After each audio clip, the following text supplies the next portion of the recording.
Hey, Vinyl Community, Jeff here again. This time I'm going to be jumping on a thread. I just found this thread this morning. Actually, I guess it was posted yesterday.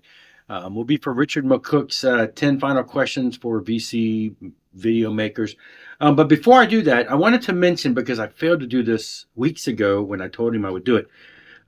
Most of you, some of you are probably familiar with what used to be the yearly lottery in the vinyl community. Um, I partake took I've been a part of it for the past couple years. I think there was a year there where we skipped it, um, but it's I'm gonna have a link to it below. Bobby's channel comes and goes, and so a lot of his subscribers have come and gone, and so the publicity for the lottery has been a little weaker this year, just because, like I said, when he changes channels, it loses things, and so we got to get the message out. But the lottery, in a nutshell, if you're not familiar with it, is where he basically needs 26 volunteers, and when you're a volunteer, you're assigned a letter, one of 26 letters in the English alphabet, and whoever the winner is, that people make videos, they enter the lottery, you can enter it as a volunteer, etc. Everybody's eligible, but a volunteer is someone who promises to buy some kind of form of musical product related to that letter. It can be records, it can be music, it can be t-shirts, it can be cups, anything related to the letter that you were assigned, a band name or something with that letter, and you buy something for the winner and you ship it to them. So basically, the person who wins the lottery should get at least 26 packages in the mail. It's kind of like hitting the pay dirt. You're just like, boom, you get a lot of packages in the mail from 26 different people. Now, in the past, there have been times where it's been more than 26, and so people have been assigned numbers and number signs and other two people with the same letter, etc. So I think this year, last I heard, he just posted a video but last I'd heard, he was slightly deficient on number of letters that he needed for 26. It can be done either way. Check it out. I will link below to the video, his latest video that explains it all. You should jump on and be partakers of this. It's just fun. It's just fun. You're able to send VCLT in essence to someone else. And like I said, I've been a part of it for a couple years. I've sent stuff to Denmark. I've sent stuff to Tennessee.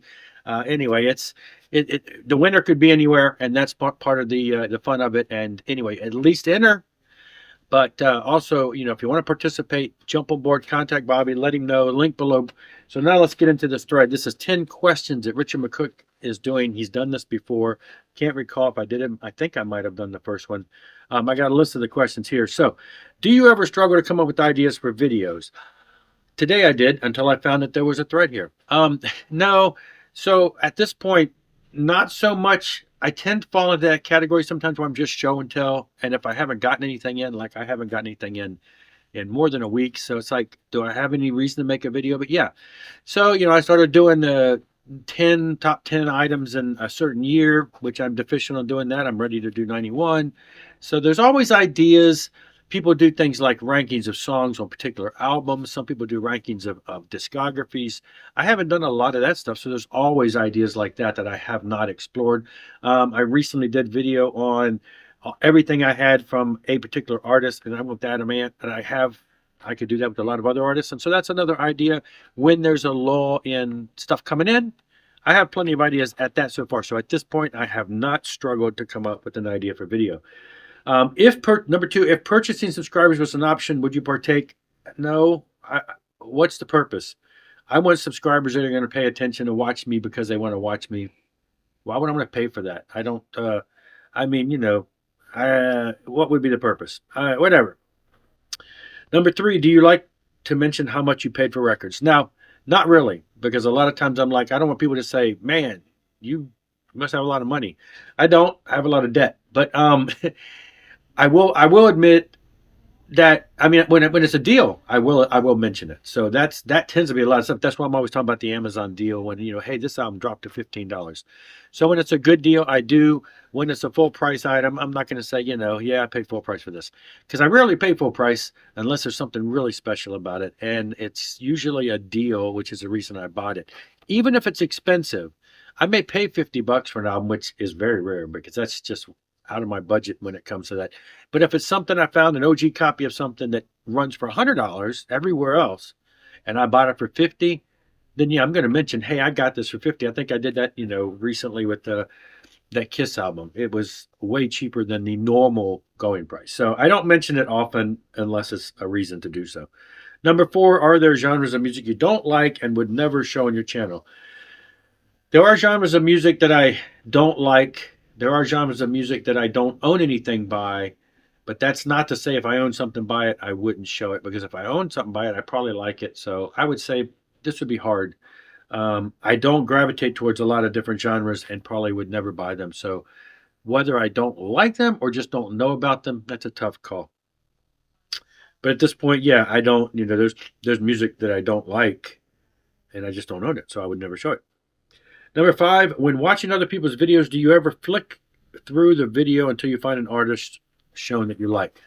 It's rare that I do this, but longer videos, sometimes I scan through to see certain artists that I might like, and then I'll stop and listen to that artist and scan through. So if it's a longer than normal video, um, I normally I'll usually just sit and listen to a video and watch it if it's in the 10 to 12 minute range. But if somebody's going on with, higher than that, 20, 30 minutes, and I know there's going to be something in there I like, I will scroll through and scan through it to, catch up on some of that. I do gravitate towards watching videos of a shorter time frame in their entirety without any kind of skipping through. What are your thoughts on shorts? Shorts are something new. I've done one. I know they kept pushing us on YouTube as a video creator that shorts was the next big thing. Do shorts. I think I've done two, I guess. One with an album. I don't know. I haven't done them enough because I film and edit, and you can do that with shorts, but it's, shorts seem to be, I don't know. That's probably why I don't do a lot of videos on like TikTok and Instagram and things like that, just because I don't take the time to do the editing on the phone so much. And so I'm not opposed to them. You have to be short with it. If I have something short to say, then I'll do one. And I like watching them because they're quick. A lot of people do some really good shorts. Do you use a community tab for polls, etc.? I've never used a community tab. Not even sure what it. I hear people talk about it.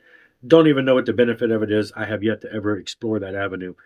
Tell me below if you think I should and what I should do with it. Maybe I'll go learn how to do that. Is there anything about your own videos you don't like? I don't know. Sometimes I see other people do videos where they're a little more fancy, a little more well edited, a little more, and then I see them do that and they look a little more professional. I'm not thrilled sometimes about the lighting. This is horrible lighting in my room, but I don't really have a lot of places where it's better. But it looks okay. Now that I shifted to this position versus my desk, I feel like the lighting's a little better. I'm right in front of a window. So I don't know.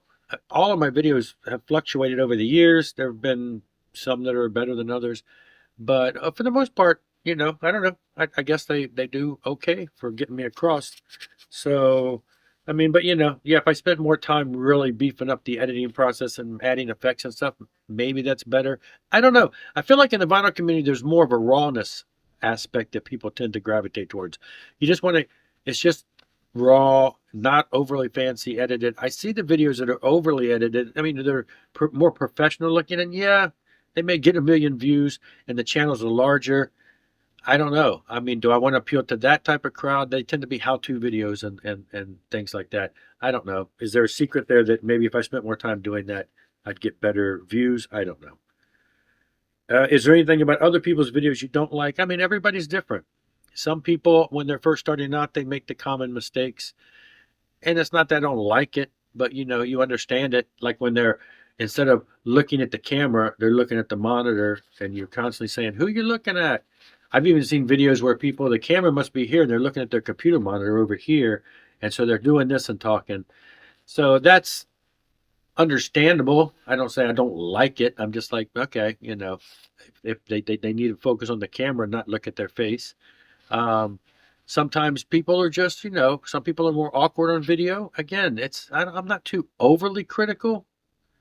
Can't say I don't like them, but you see the common mishaps that people do when they're starting to make videos.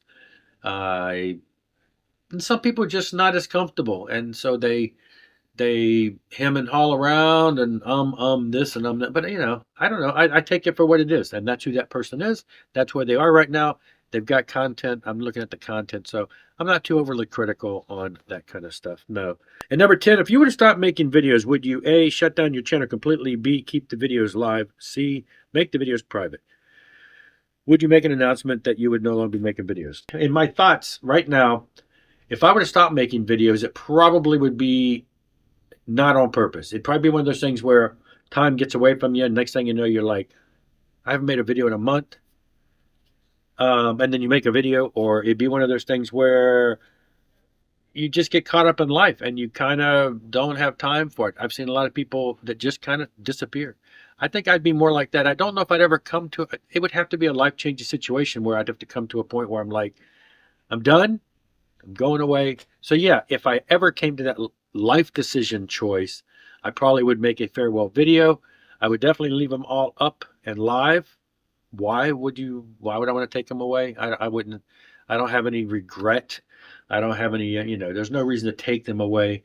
So yeah, I would leave it live. I would make an announcement if I knew I was going away, but I have a feeling that if I ever went away, it might be accidental, That being said, if I just stop making videos one day and I just totally disappear and it's been weeks, maybe have somebody check on me. Because I always wondered if something were to happen to me, say I were to, have an untimely demise, I'm not sure if my wife or anyone in my household would be able to know how to make a notification to tell people. Obviously on Facebook, yes, but on YouTube, people who watch videos here, would they have the ability to make a video and say, hey, my husband has passed or something? I don't know. So if you just see me totally disappear, it could be because, hey, life got out of the way, or it could be because, hey, something happened. And you might feel out some different avenues. Facebook is most likely a place that's going to have that kind of notification. I think that's probably the most active place for me. But yeah, I don't know. I don't think I would, if I knew I was going to stop, I'd make a video. If I didn't know I was going to stop, I probably would just get lazy and get behind. That's it for this one, though. Check it out. I've got a link to Richard's poll, whatever, these questions, and you can jump on this thread too. Kind of fun stuff. And I'll see you later. Rock on and rock hard.